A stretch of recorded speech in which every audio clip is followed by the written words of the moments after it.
Video games suck now.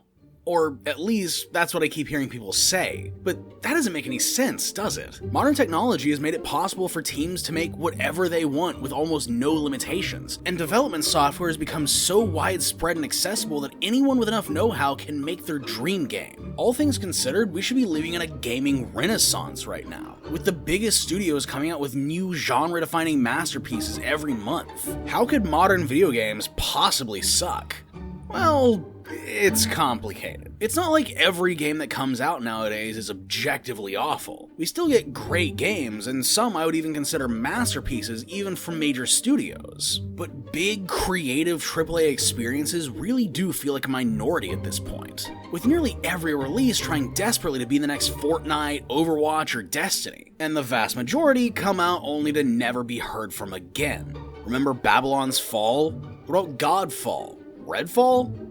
Actually, now that I think about it, maybe the key is just to stop making games with the word fall in the name. The worst thing to come out of this trend is when publishers take studios well known for their offline single-player experiences and push them into making a live service. The first one that immediately comes to mind is BioWare's Anthem. BioWare is a studio well known for their RPGs with rich stories and in-depth mechanics, responsible for classics like Mass Effect, Knights of the Old Republic, and even the first two Baldur's Gate games. But suddenly in 2017, it was announced that they were working on a new online live service game in the style of Destiny, a major departure from their previous works. Most people were skeptical, but some held out hope that the BioWare magic would kick in and make Anthem a great and worthwhile experience. Little did they know that the devs at BioWare were currently praying for the exact same thing. And then in 2019, the game finally released to not so great reception, and 2 years later EA cut off all future support for the game. That being said, Anthem was actually one of the better scenarios where this happened, as the fatigue of the genre hadn't really set in yet, and also, it was a new IP with no legacy to uphold, unlike the much more recent example of Suicide Squad Kill the Justice League by Rocksteady, a well-regarded studio made famous for their Batman Arkham trilogy, pressured by upper management to shelve their fourth installment in favor of,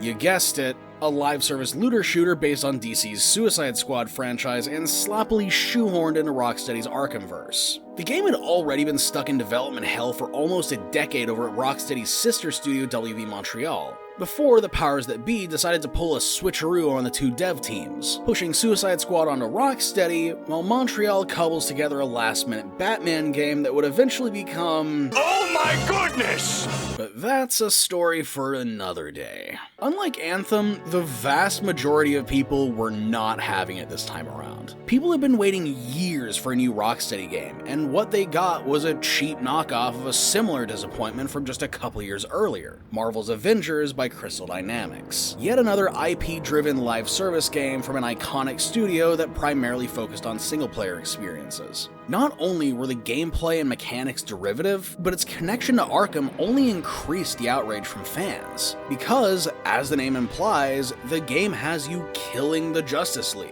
which includes the version of Batman that many people have grown a connection to over the course of several games over a span of several years. The game was a catastrophic failure, ripped apart by gamers and critics alike. Not to mention, many high-level employees that have been at the company since its conception ended up leaving during development due to their frustration with how they were being treated by Warner Brothers. It all makes you wonder, what is the point of gutting and restructuring long-running studios just to make a type of game they're not even experienced in making? Well, while it seems illogical to us, it makes all the sense in the world to executives for one reason only. All the biggest games are live services. As I already mentioned, Fortnite, Overwatch, Destiny, but also League of Legends, Counter-Strike, Apex Legends, Call of Duty, Dota 2. I could go on. There's something about the live service model that's extremely alluring to publishers, and it's not hard to see what that something is. With live service games, the initial purchase is not the final one players can make. You have microtransactions, battle passes, expansion packs, loot boxes, an in-game store.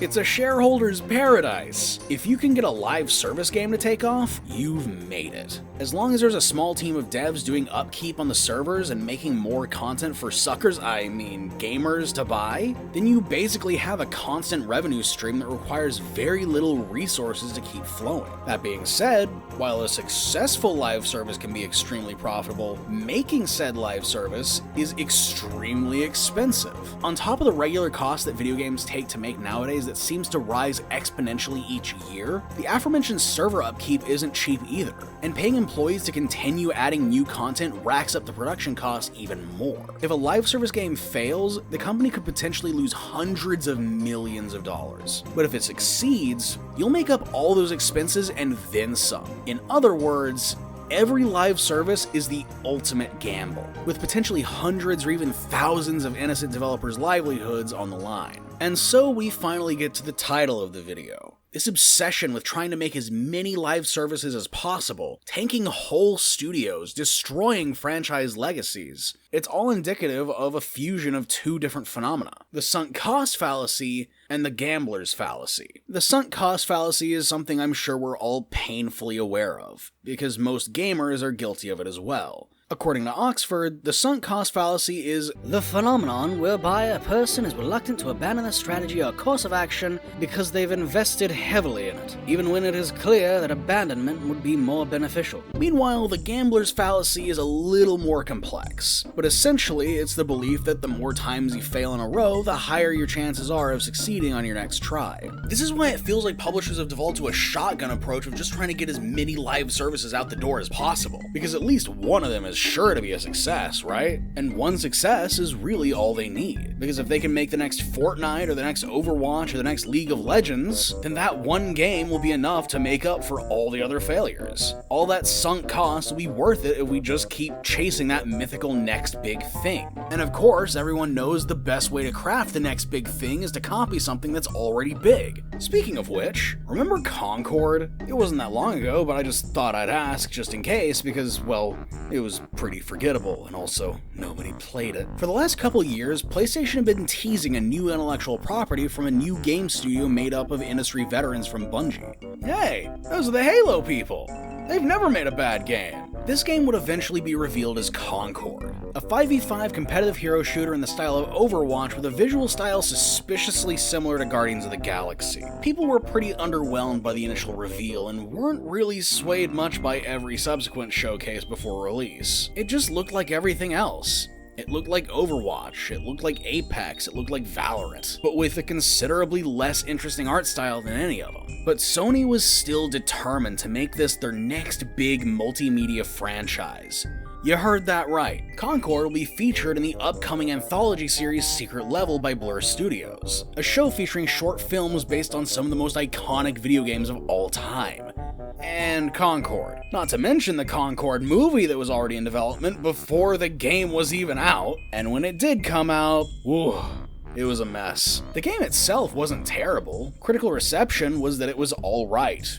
Okay. Decent. Solid, even. The only real problem was the fact that nobody played it. And I know that saying something like that is usually hyperbole, but in this case, I might as well not be. At least on PC, the peak player count was only 697 people. Blood and Bacon has a higher peak player count. Nobody's even heard of that game. It's very clear that people just weren't interested in paying $40 for a game that's nearly identical to one that they could play for free. And so, not even 2 weeks after the game launched, it was announced that Concord servers would be shutting down indefinitely. With embarrassingly low player counts and a historically short lifespan, Concord is potentially the biggest failure in gaming history, even bigger than the infamous ET2600, which was a contributing factor in the American games industry crash of the 80s. So with that, Concord has become the latest in a long string of live services that flopped spectacularly, and it most likely won't be the last. Concord is only one of 12 live service games that Sony put into development a few years back, 6 of which have already been cancelled, which is a shame for all 8 people who cared about a Last of Us themed DayZ clone. Sony's not alone in this blind determination to keep making live services though.